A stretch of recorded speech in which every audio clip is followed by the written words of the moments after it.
Como todo el mundo sabe, la Biblia cristiana tiene alrededor de 4000 años más o menos. Sin embargo, en opinión de algunos especialistas en libros sagrados, se cree que la Biblia es un compendio, es una síntesis de algunos libros esotéricos y simbólicos mucho más antiguos que la Biblia. Libros que podrían tener 12.000, 18.000 y hasta 40.000 años. Para adentrarnos un poco en esta polémica y saber un poco más sobre la verdad de estas afirmaciones, vamos a leer algunos textos presentados por la señora Elena Blavatsky en su libro La Doctrina Secreta, volumen 5, donde hace algunas opiniones y algunos comentarios sobre la Biblia. El tema, por supuesto, es muy extenso y tomaría pues muchas horas agotarlo, pero las ideas que vamos a dar aquí nos pueden dar algunas pistas sobre la verdad de este tema. Ella dice, por ejemplo, existen muchos libros simbólicos. Simbólico es el conjunto de las religiones antiguas con sus literaturas místicas. Ella cita, por ejemplo, los libros de Hermes, el Zohar, el Yayakab, el egipcio libro de los muertos, los Vedas, los Upanishad hindús y la Biblia. Ella dice que están llenos de simbolismo, como las revelaciones nabateas del caldaico Kutumi. Preguntar cuál de ellos tiene primacía sería perder el tiempo, ya que todos ellos son versiones diferentes de una primieval revelación y del conocimiento prehistórico. Ella dice que hubo una época en la humanidad en que todas las culturas tenían la misma ciencia y la misma filosofía, pero que eso fue hace millones de años. Luego afirma lo siguiente: la Biblia copia y a la vez plagia no poco de esos libros antiguos, especialmente en opinión de quienes, ignorantes de los significados simbólicos y de la universalidad de las verdades ocultas en ellos, solo juzgan por las apariencias de la letra muerta, de la lectura literal de la Biblia, porque, sin embargo, dice la señora Blavatsky, que es la Biblia un gran libro, una obra maestra, compuesta con ingeniosas fábulas que encierran importantísimas verdades, pero que éstas solo son perceptibles a quienes, como los iniciados, poseen las claves de interpretación de su significado interno y esotérico. Dice que la Biblia es verdaderamente un cuento sublime en su moral y en sus enseñanzas, pero al fin y al cabo es alegoría y cuento. Dice ella que el Antiguo Testamento es un repertorio de personajes, sobre todo imaginados, y que el Nuevo Testamento es un conjunto de parábolas y sentencias enigmáticas que algunas veces extravían a los ignorantes de su esoterismo. Dice además que hay en la Biblia un sabeísmo puro, como puede notarse en el Pentateuco leído exotéricamente, aunque si bien se eleva en altísimo nivel a ciencia arcaica y astronomía cuando se le interpreta esotéricamente. Posteriormente, en otras páginas de este tomo que estamos citando, que es el tomo 5 de la doctrina secreta, en una parte que se llama la Gupta Vidya oriental, que es la parte esotérica de los libros orientales, y la Cábala dice lo siguiente: la Biblia hebrea ha sido siempre un libro esotérico, pero su significado oculto fue variado desde la época de Moisés. La historia de estas versiones y estas variaciones se conoce demasiado para que nos detengamos en ella, pues basta saber que el Pentateuco de hoy no es el original. Las críticas de Erasmo y de Newton prueban que las escrituras hebreas se habían perdido y vuelto a escribir hasta 12 veces antes de la época de Ezra, quien según toda probabilidad fue aquel mismo sacerdote caldeo del fuego y del sol, llamado Ahazara, renegado que, ambicioso de mando y poderío, refundió a su manera los antiguos libros judíos perdidos. Así que por estar versado en simbología o el sistema de numeración esotérica, a este señor le fue muy fácil recopilar los fragmentos conservados por varias tribus y reconstruir en esta forma, en una apariencia armónico relato de la creación y de las vestiduras del pueblo judío. Pero en su significado oculto, desde el Génesis hasta la última palabra del Deuteronomio, es el Pentateuco, la narración simbólica de los sexos y una apología del falicismo, encubierta bajo personificaciones astronómicas y fisiológicas.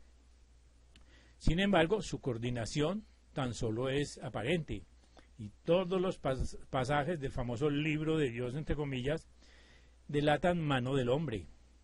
De aquí que el Génesis habla de los reyes de Edom antes de que hubiese reyes en Israel, y que Moisés relata su propia muerte, y que Aarón muere 2 veces, y se le encierre en 2 distintos lugares, aparte de otras incongruencias por el estilo.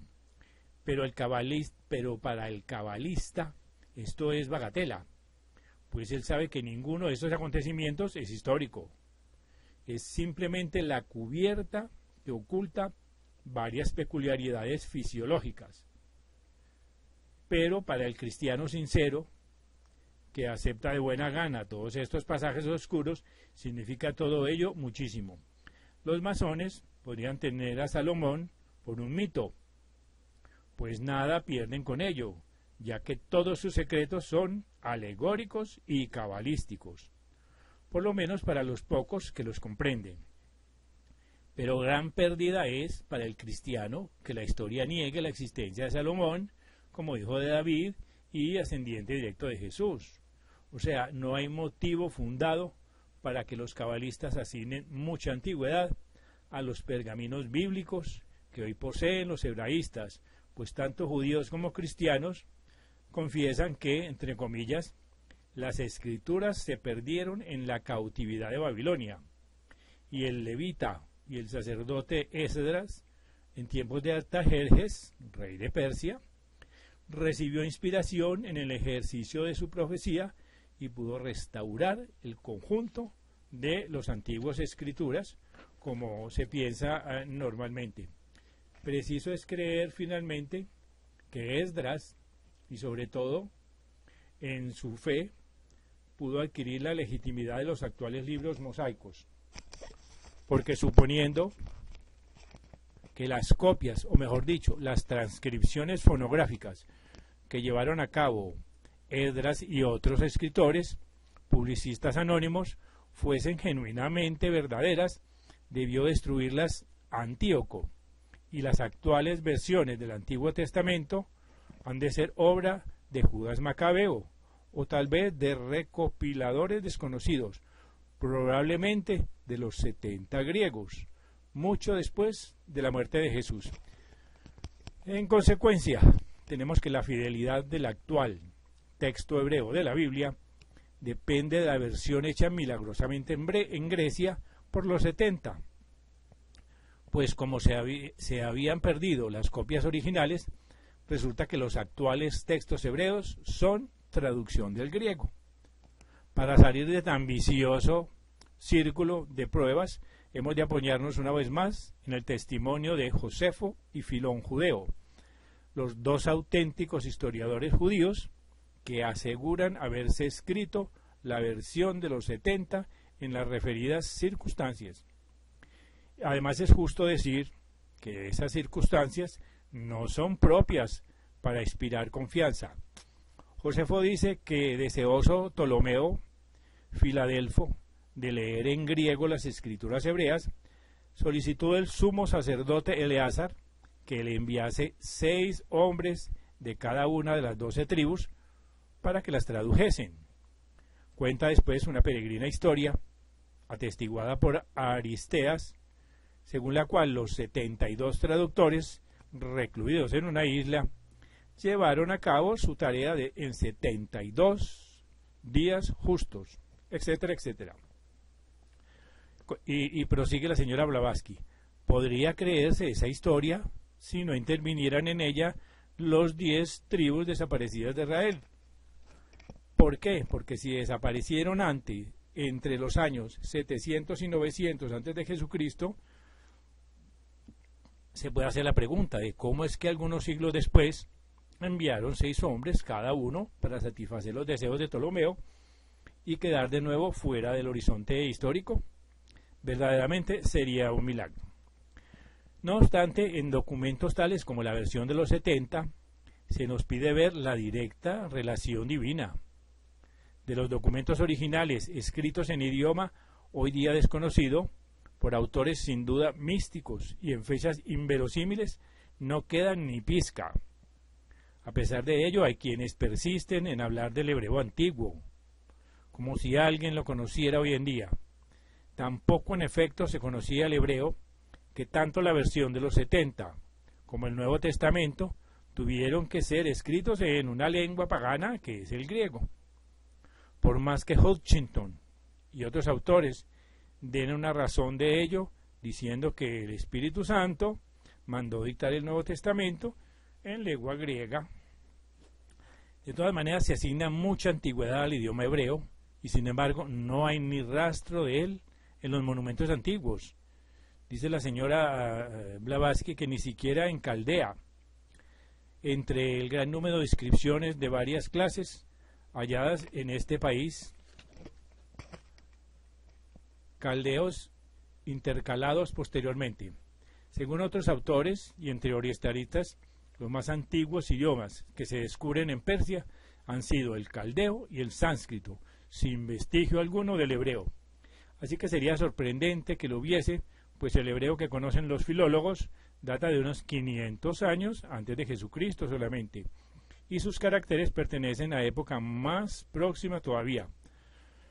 Así que los verdaderos caracteres hebreos, si bien no se han perdido del todo, se han alterado hasta el punto de que una mera inspección del alfabeto demuestra que se ha regularizado la forma de las letras, recortándolas a fin de hacerlas más cuadradas y uniformes. En esta forma, nadie que no fuese un rabí de Samaria o un jaino podría leerlas, y el nuevo sistema de los puntos masoréticos ha convertido los caracteres en un enigma de la esfinge. Ahora se encuentra la puntuación en todos los manuscritos menos antiguos y es tan arbitraria que por medio de ella puede alterarse cualquier texto e intercambiarlo según convenga. Así que bastan muchos ejemplos para demostrar esta afirmación, y que por otra parte estamos de acuerdo con los cabalistas, ya que ellos mismos reconocen la primitiva unidad del conocimiento y de idioma, pero debemos de añadir, para mayor claridad, que uno y otro se han hecho esotéricos desde la sumersión de la Atlántida, o sea, hace muchos millones de años. Así que el mito de la Torre de Babel se refiere a este forzado secreto. Se afirma que al corromperse los hombres, ya no se les tuvo por dignos de recibir tal conocimiento, cuya anterior universalidad se limitó desde entonces a unos pocos iniciados. Así que la lengua única, entre comillas, o idioma misterioso que era el censar, fue rehusado gradualmente a las siguientes generaciones. Se hizo cada vez más escaso y todas las naciones quedaron severamente limitadas a su propia lengua nacional. Entonces, al olvidarse la lengua primieval de la sabiduría, que es el censar, dijeron que el Señor había confundido todas las lenguas de la tierra para que los pecadores no pudieran entenderse unos con otros. Pero en todas las comarcas, países y naciones quedaron iniciados, y también los israelitas tuvieron sus instruidos adeptos. Una de las claves de ese universal conocimiento es un sistema puramente aritmético y geométrico, pues el alfabeto de toda gran nación tiene un valor numérico para cada letra. Y además, un sistema de permutación de sílabas y sinónimos que ha llegado a la perfección en los ocultos métodos hindúes, pero que los hebreos no tenían. Así que los judíos emplearon el sistema aritmético geométrico con propósito de encubrir sus creencias esotéricas bajo la máscara de una religión nacional popular monoteísta. Los últimos poseedores del sistema en toda su perfección fueron los instruidos y ateos saduceos, adversarios de los fariseos y de sus confusas doctrinas que de Babilonia trajeron. Sí, los saduceos, los ilusionistas, que decían que el alma, los ángeles y demás seres análogos eran puras ilusiones por la razón de no ser eternos, con lo cual se mostraban conformes con el esoterismo oriental. Como al mismo tiempo repudiaban ellos todos los libros sagrados, menos la ley de Moisés, parece que esa ley debió de ser en un principio muy diferente de lo que es ahora. Para terminar, podemos decir que todo cuanto antecede está escrito con la mira puesta en nuestros cabalistas, que no obstante la erudición de algunos, hacen mal en colgar las arpas de su fe en los sauces talmúdicos, es decir, en los pergaminos hebreos existentes hoy en día, con caracteres ya cuadrados, ya puntiagudos, en las bibliotecas, museos y hasta en las colecciones paleográficas. Así que en el mundo quedan media docena de pergaminos hebreos auténticos, si mucho, y sus auténticos dueños no los dejarían examinar a nadie por ningún concepto. Así que, como se ha indicado unas páginas antes, ¿cómo entonces pueden atribuir los cabalistas prioridad al esoterismo de los judíos y decir, como algunos, que el idioma hebreo es la raíz y fuente de todos los demás idiomas, inclusive el egipcio y el sánscrito?